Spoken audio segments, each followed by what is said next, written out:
سے پہلی بات تو یہ ہے کہ اسی عشرے کے اندر وہ رات آنے والی ہے، شب قدر، لیلۃ القدر، جس کے بارے میں اللہ تعالیٰ نے پوری سورت نازل فرمائی کہ ہم نے یہ قرآن لیلۃ القدر میں اتارا، اور تمہیں کیا پتا کہ لیلۃ القدر کیا چیز ہے؟ یہ ہمارا اللہ تعالیٰ تبارک و تعالیٰ فرمایا ہے، تم کیا جانو لیلۃ القدر کیا چیز ہے؟ اور تمہاری محدود عقل اور سمجھ کے مطابق ہم اتنا کہہ دیتے ہیں کہ یہ رات 1000 مہینوں سے زیادہ بہتر ہے۔ کیا سمجھو گے تم اس کی حقیقت کو؟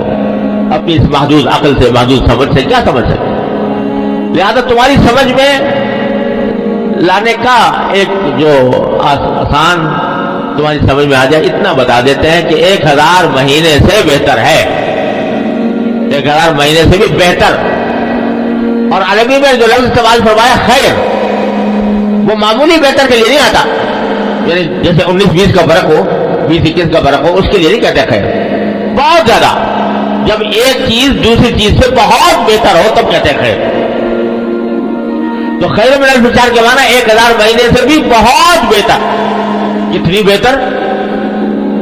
کتنی بہتر تم سمجھ نہیں سکتے۔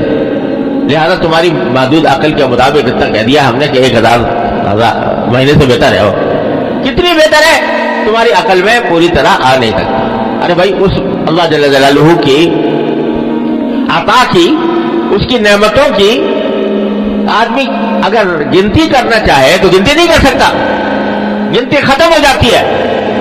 اور گنتی کرنے کے جو مصنوعی طریقے ایجاد ہوئے ہیں وہ بھی ختم ہو جاتے ہیں، اتنے زیادہ ہے لیلۃ القدر۔